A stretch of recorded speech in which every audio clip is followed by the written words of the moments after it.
Charge distributions के बाद आज हम नया चैप्टर शुरू करने जा रहे हैं और वो है कंडक्टर्स, इलेक्ट्रिकल कंडक्टर्स। तो कंडक्टर्स जो होते हैं वो बहुत ही वंडरफुल टाइप की मटेरियल हैं, क्योंकि उसकी जो रचना है उसके अंदर में कुछ इलेक्ट्रॉन्स किसी भी एटम के साथ संबंधित नहीं होते हैं, वही कंडक्टर होता है। जैसे कॉपर की अगर हम बात करें तो कॉपर में Z बराबर 29 है, प्रोटॉन्स की संख्या 29 है। न्यूट्रल कॉपर के एटम में 29 इलेक्ट्रॉन्स होंगे और वो इलेक्ट्रॉन्स 29 इलेक्ट्रॉन्स कैसे होंगे, तो उनका जो कॉन्फ़िगरेशन है वो कुछ ऐसा होगा 1s2, 2s2, फिर 2 में p6, 3s2 और उसमें p6 और फिर d10 और 4s1। ये आप देखें 2 और 2 4 और 6 10 और 2 12 और 6 18 और 10 28 और 1 29। ये 29 इलेक्ट्रॉन्स हैं कॉपर के एटम के अंदर में। लेकिन कॉपर का जो सॉलिड बनता है, जिस कॉपर के तार से हमारे घरों में बिजलियां चलती हैं, जिस कॉपर के तार से हम लोग अपने एक्सपेरिमेंट्स करते हैं, बैटरी और रेसिस्टर और ये सब लगा करके, जिस कॉपर के तार से कॉइल्स बनते हैं, ट्रांसफार्मर्स बनते हैं, मोटर्स बनते हैं, वो जो सॉलिड कॉपर है उसके अंदर में ये 28 इलेक्ट्रॉन तो अपने एटम के साथ में जुड़े रहते हैं। 29 प्रोटॉन होते हैं और 28 इलेक्ट्रॉन्स होते हैं, तो एक प्लस ई का चार्ज उस पर होता है, तो आयन हो गया वो। और ये जो इलेक्ट्रॉन है 29वां इलेक्ट्रॉन, हर एटम का एक इलेक्ट्रॉन बिना किसी अपने पेरेंट एटम के उस सॉलिड के अंदर में घूमता रहता है। इसको हम लोग फ्री इलेक्ट्रॉन्स कहते हैं। वो फ्री है और वो पूरे उस मेटल का जितना वॉल्यूम है, जितना मटेरियल है, उसमें कहीं भी आ जा सकता है, क्योंकि वो किसी खास एटम के साथ में जुड़ा हुआ नहीं है। तो ये कंडक्टर की बड़ी खूबी होती है। और आप जानते हैं कि एक एक एटम से अगर एक एक इलेक्ट्रॉन निकले और आपके पास कोई कॉपर का पीस हो, तो उसमें कितने सारे फ्री इलेक्ट्रॉन्स होंगे। अगर उसको नंबर करेंगे तो लगभग समझो 10 पावर 22 से 10 पावर 23 इसके बीच में फ्री इलेक्ट्रॉन्स पर सेंटीमीटर क्यूब के वॉल्यूम के अंदर में इतने फ्री इलेक्ट्रॉन्स कॉपर के इसके अंदर में आपको मिलते हैं। तो large number of free electrons ये कंडक्टर की पहचान है। कंडक्टर यानी जिसमें कि बहुत सारे फ्री इलेक्ट्रॉन्स हों और वो फ्री इलेक्ट्रॉन्स कहीं भी जाने आने के लिए फ्री हो। तो हम लोग अभी इलेक्ट्रोस्टैटिक्स की बात कर रहे हैं और इसलिए ये कंडक्टर है तो इलेक्ट्रिसिटी को कंडक्ट करेगा, और बैटरी लगाएंगे तो ये होगा और वोल्टेज लगाएंगे तो वो होगा। वो चर्चा हम लोग बाद में करेंगे, लेकिन अभी हम इलेक्ट्रोस्टैटिक्स की बात करते हैं, जिसमें चार्जेस जहाँ हैं वहाँ हैं। जो चार्ज डिस्ट्रीब्यूशन है वो समय के साथ नहीं बदल रहा है, इधर से उधर नहीं कर रहा है। जो चार्ज जहाँ है वहाँ है, तो उसको हम लोग इलेक्ट्रोस्टैटिक्स कहते हैं। हम अभी उसी के रिजिम के अंदर में हैं। उसमें भी कंडक्टर बहुत रोचक बातें हमें सामने लाता है। तो ऐसे सबसे पहला हम कहेंगे कि इलेक्ट्रिक फील्ड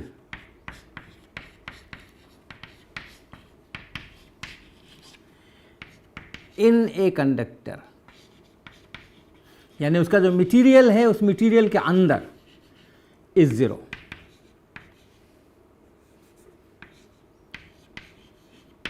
तो एक ये बात है कि मेटल के अंदर में जहाँ वो मेटल है, जो उसका सॉलिड है, जहाँ मेटल है, जहाँ कंडक्टर है, वहाँ पे किसी पॉइंट पे अगर इलेक्ट्रिक फील्ड का मान पूछे तो उसको ज़ीरो होना है, चाहे कहीं भी कोई भी चार्जेस हों। तो अगर एक मेटल है अपने पास में और उस मेटल के ऊपर हमने इसको एक क्यू चार्ज दे दिया, या इसके पास में कोई हम चार्ज ले आए, कुछ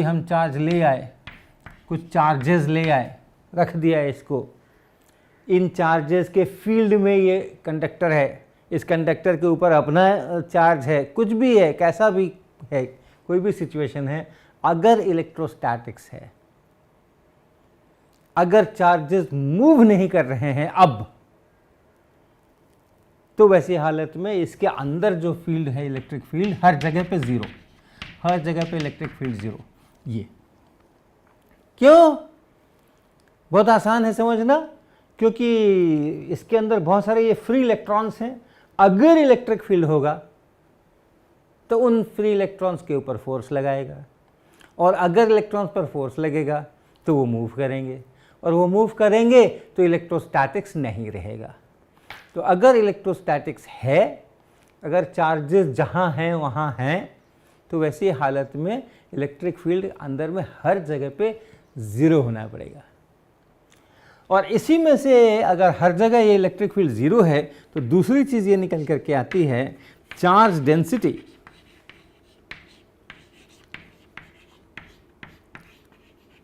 inside a conductor is zero। अंदर में चार्ज डेंसिटी भी नहीं हो सकती, क्योंकि आपको पता है divergence of E is equal to rho by epsilon not, point by point.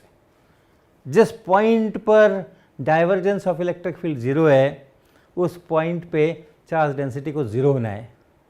और इलेक्ट्रिक फील्ड अगर हर जगह ज़ीरो है, इलेक्ट्रिक फील्ड के ज़ीरो होने से उसका डाइवर्जेंस ज़ीरो होना ये नहीं निकल करके आता है।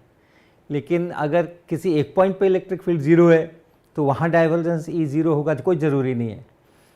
लेकिन अगर हर जगह पे एक रीजियन के अंदर में, एक क्षेत्र के अंदर में, एक वॉल्यूम के अंदर में हर पॉइंट के ऊपर इलेक्ट्रिक फील्ड अगर ज़ीरो है,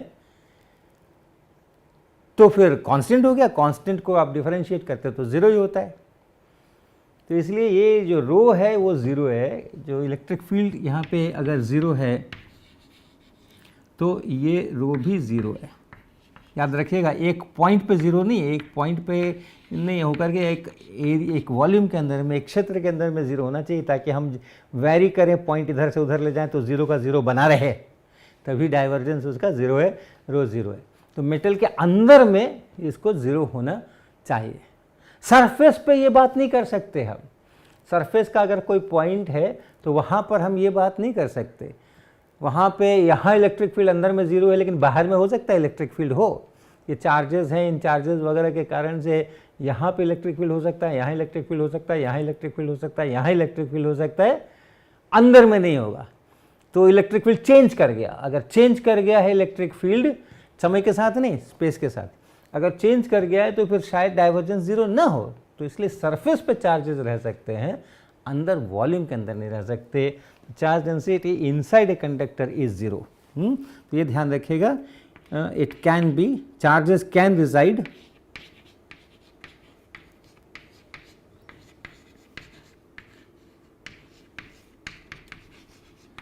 ऑन द सरफेस। ये बातें आपने पढ़ी होंगी इसके पहले स्कूल में, कि अंदर में चार्ज डेंसिटी नहीं होती है, अंदर अगर किसी तरह चार्ज आप लगा भी दो तो वो सरफेस पे आ जाता है वगैरह, पढ़ा होगा आपने। लेकिन उसका जस्टिफिकेशन जो है वो आप यहाँ से देख सकते हैं। इसके बाद और भी बहुत सारी प्यारी प्यारी चीज़ें हैं। अगर से मान लीजिए कि आपके मेटल के अंदर में या कंडक्टर के अंदर में और कुछ खाली जगह है, कैविटी जिसको कहते हैं, यानी यहाँ पर ये सब मेटल है, ये सब कंडक्टर है, ये सब सॉलिड है, और ये एम्प्टी स्पेस है, तो इसको कैविटी कहते हैं। और समहाउ मान लीजिए कि आप कैविटी तक पहुँच सकते हैं, कुछ इस तरह की आपकी व्यवस्था है, यहाँ से ऐसे खुल सकता है और बाद में जुड़ सकता है वगैरह वगैरह, कि आप यहाँ तक पहुँच सकते हैं, और इसके अंदर में आप चार्जेस भी रख सकते हैं। तो ऐसा अगर कंडक्टर के अंदर में कैविटी है तो उसका भी फिर बहुत सुंदर सुंदर फिजिक्स बनता है कि कैविटी, ये जो बातें हमने कही हैं, even if the conductor has a cavity,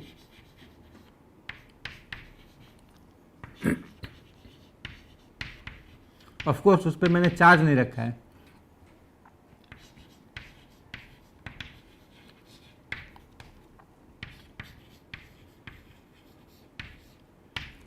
तो ऐसा अगर है, कोई चार्ज नहीं रखा है, बाहर चार्जेस पड़े होंगे, इन सब जगहों पे चार्जेस पड़े होंगे, इसके ऊपर भी चार्ज पड़ा होगा, तो ऐसी अगर सिचुएशन है तो भी यह तो फील्ड ज़ीरो है और सभी जगह रो ज़ीरो है, लेकिन ये जो सरफेस है, ये अंदर वाला सरफेस, इस पर भी चार्ज नहीं होना है, इसकी यहाँ पर भी कोई चार्ज नहीं होना है अगर यहाँ पर नहीं है तो। The conductor has a cavity, the charge resides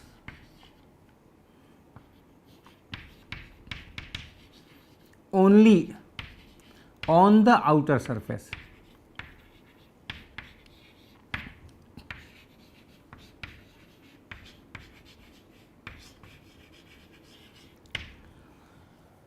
बाहर में आप कुछ भी चार्ज लाइए, कुछ भी करिए, ये चार्जेस बदलेंगे। ये जो चार्जेस यहाँ अगर हैं, अगर हमने बाहर में चार्ज को बदल दिया और कुछ दूसरा चार्ज, बड़ा चार्ज रख दिया, इसको यहाँ से उठा के यहाँ रख दिया, कुछ अदल बदल किया, तो ये चार्जेस बदलेंगे, लेकिन यहाँ कोई चार्ज नहीं आएगा।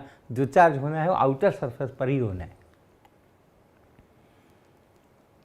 और इन चार्जेस के कारण से अगर आपके बाहर में मेटल के कंडक्टर के बाहर कुछ चार्जेस हैं, उसके सरफेस पे कुछ चार्जेस हैं, तो यहाँ मान लीजिए सरफेस पे चार्ज है सिग्मा। पहले इस ऐसा ही करें, पहले इस परिस्थिति को ही देखें, बाहर में हम कोई चार्ज नहीं रखते और हम इसके ऊपर एक चार्ज क्यू दे देते, इस मेटल पे एक चार्ज क्यू दे देते, और वो चार्ज क्यू इसके सरफेस पर फैलता है और सरफेस के हर एरिया पे आप एक सरफेस चार्ज डेंसिटी बताते हैं कि पर यूनिट एरिया इतना चार्ज है। अलग अलग जगह पे अलग अलग चार्जेस होगा, शेप पे निर्भर करेगा। अगर ये पूरा स्फीयर होता और कैपिटल क्यू देते तो बराबर बराबर सब पूरे में फैलता, लेकिन अगर शेप अलग है तो अलग ढंग से फैलेगा। कैसे फैलेगा, ये एक बहुत बड़ा प्रश्न है। अगर स्फेरिकल नहीं है तो किसी खास सिमेट्री के लिए शायद हम निकाल सकते हैं, बता सकते हैं, लेकिन इन जनरल अगर मेरे पास में कोई कंडक्टर है, ये कंडक्टर है और हमने इसको क्यू चार्ज दे दिया, तो वो कैसे फैलेगा, वो एक बड़ा मैथमेटिकल प्रॉब्लम है। लेकिन जैसे भी फैले, एक बहुत मज़ेदार रिजल्ट है, और कैविटी भी है, याद रखिएगा, कैविटी भी है। चार electric field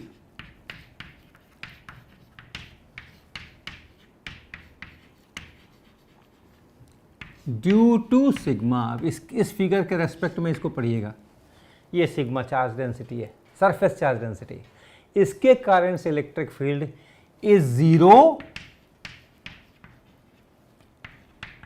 inside the conductor and also inside the cavity.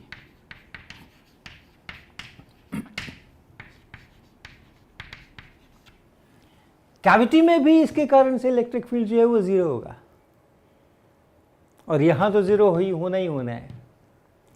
और अगर बाहर भी चार्जेस हों, ये रिजल्ट तब भी सही है, अगर बाहर भी चार्जेस हों, मान लो प्लस क्यू यहाँ रखा है और इसके ऊपर चार्ज नहीं है, इसी प्लस क्यू के कारण से चार्जेस फैले हैं, या इसको भी चार्ज दिया हुआ है, या और भी दूसरे तीसरे चौथे चार्जेस रखे हुए हैं, तो उन सभी चार्जेस प्लस सरफेस का चार्ज, ये सब मिल करके ये मेटल के हर पॉइंट पे इलेक्ट्रिक फील्ड को ज़ीरो बनाना है, क्योंकि मेटल के अंदर में इलेक्ट्रिक फील्ड ज़ीरो होता है।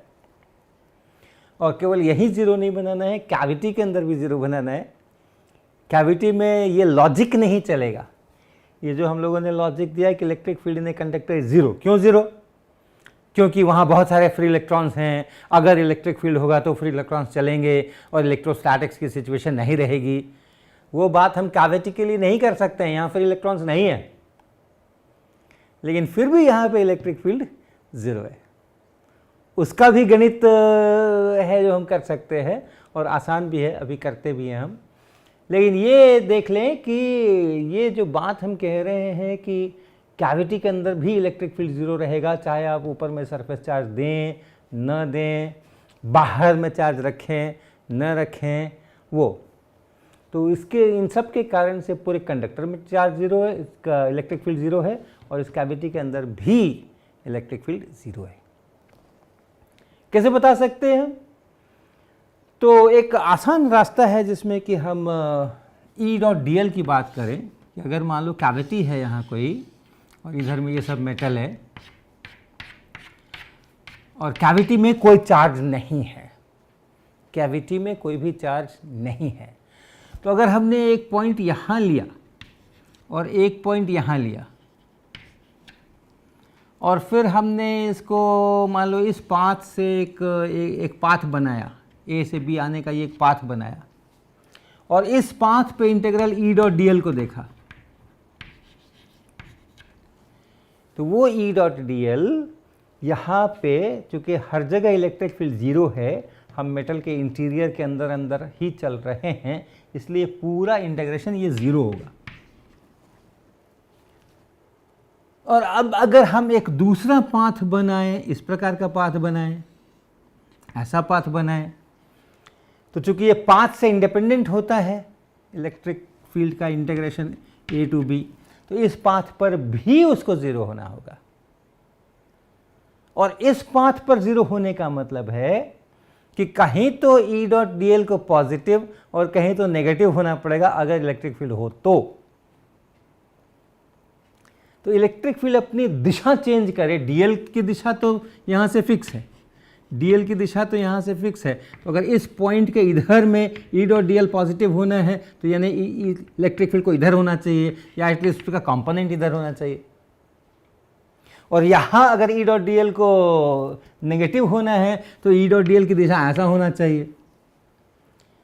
और E की दिशा बिना किसी चार्ज के अचानक से पलट नहीं सकती है, नहीं तो डाइवर्जेंस जीरो नहीं होगा।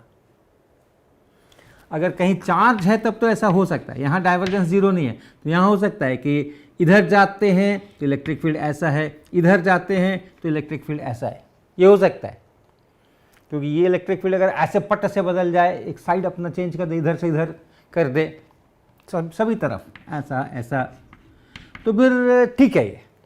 लेकिन अगर चार्ज नहीं है और तब इलेक्ट्रिक फील्ड ऐसा चेंज कर दे तो फिर मामला गड़बड़ है, क्योंकि तब डाइवर्जेंस को हम जीरो नहीं करा पाएंगे।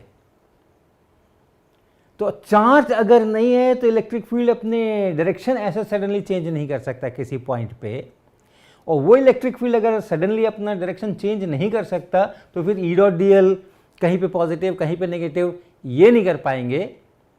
इलेक्ट्रिक फील्ड लाइंस अगर आप सोचिए, जैसे जैसे इलेक्ट्रिक फील्ड है वैसे वैसे हम एक कर्व बना दें इलेक्ट्रिक फील्ड लाइन पे, तो फिर इलेक्ट्रिक फील्ड सारा ऐसे ही होगा, इसी लाइन के अलोंग होगा, बीच में ब्रेक नहीं होगी ये इलेक्ट्रिक फील्ड लाइन जब तक कोई चार्ज नहीं हो बीच में। तो E डॉट डी एल को जीरो होने का रास्ता फिर यही बचता है कि हर जगह पे इलेक्ट्रिक फील्ड को जीरो चाहिए। तो ऐसे करके आप इस का लॉजिक समझ सकते हैं कि अंदर में भी, कैविटी के अंदर में भी ये ज़ीरो है। तो इसलिए जो ये चार्जेस हैं, जो मेटल के आउटर सरफेस पे चार्जेस हैं और उसके बाहर जो भी चार्जेस हैं, वो सब मिलकर के इस मेटल के अंदर, इस कंडक्टर के अंदर सभी पॉइंट्स पे इलेक्ट्रिक फील्ड को ज़ीरो बनाएंगे, इंक्लूडिंग द कैविटी। ये भी एक बहुत अच्छा रिजल्ट है। और अगर आपने कैविटी के अंदर में भी चार्ज रख दिया, अगर कुछ ऐसी व्यवस्था है जिसमें कि हम इस कैविटी के अंदर में और चार्ज रख सकते हैं, कहीं पे चार्ज रख सकते हैं, अब इसके अंदर इलेक्ट्रिक फील्ड होगा।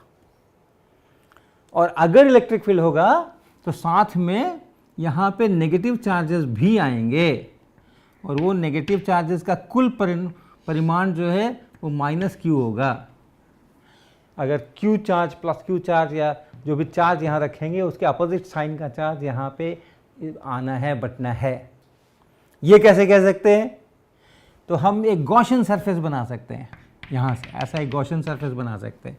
इस कैविटी को अंदर लेते हुए गॉसियन सरफेस किसी भी शेप का ले लीजिए, तो इसका हर पॉइंट जो है मेटल के कंडक्टर के इंटीरियर से चल रहा है, और इसलिए इन सब जगह पे इलेक्ट्रिक फील्ड ज़ीरो है, और इसलिए जो फ्लक्स है E डॉट डी ए वो भी ज़ीरो है इस क्लोज सरफेस पे। और इसलिए इसके अंदर का टोटल चार्ज 0 होना चाहिए। Q in is 0। तो अगर यहाँ पे कुछ रखा है मैंने, Q रखा है, तो फिर माइनस Q आना चाहिए, और अंदर तो हो नहीं सकता, यहाँ कहीं तो हो नहीं सकता, तो इसको यहीं पे आना पड़ेगा, इसी जगह पे वो चार्जेस अपीयर करेंगे। तो प्लस Q जहाँ भी रखेंगे, माइनस Q उसके किसी भी शेप की कैविटी हो, किसी भी साइज़ की कैविटी हो, ये Q उस कैविटी के अंदर कहीं भी रखा जाए, टोटल माइनस Q चार्ज ही यहाँ पर आना है। और जो रिजल्ट में लिखना चाह रहा हूँ वो ये plus Q, any charge in the cavity and on the surface of the cavity,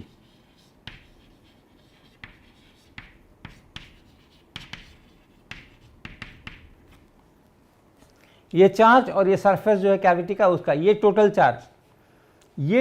charge मिल करके इस कैविटी के बाहर इन सब जगहों पे इलेक्ट्रिक फील्ड 0 बनाएंगे, मेटल में इलेक्ट्रिक फील्ड 0 बनाएंगे।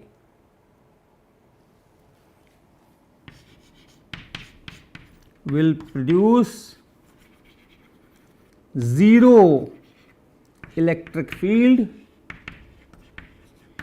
in the conductor, और सबसे मजे की बात है and also outside the conductor।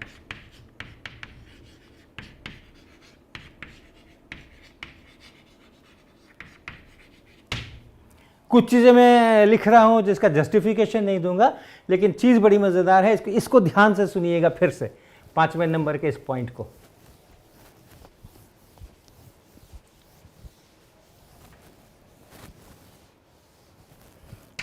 क्या कह रहे हैं हम कि हमने एक कैविटी ले लिया, उस कैविटी के अंदर में एक चार्ज रख दिया, उस चार्ज का अपोजिट चार्ज यहाँ आ गया, और अगर मेटल न्यूट्रल है और कुछ नहीं है तो अगर माइनस Q चार्ज यहाँ आया है तो कहीं पे प्लस Q चार्ज भी होना चाहिए, टोटल चार्ज मेटल पे अगर 0 है तो, और वो प्लस Q चार्ज इसके सरफेस पे डिस्ट्रीब्यूट होगा, क्योंकि अंदर तो हो नहीं सकता।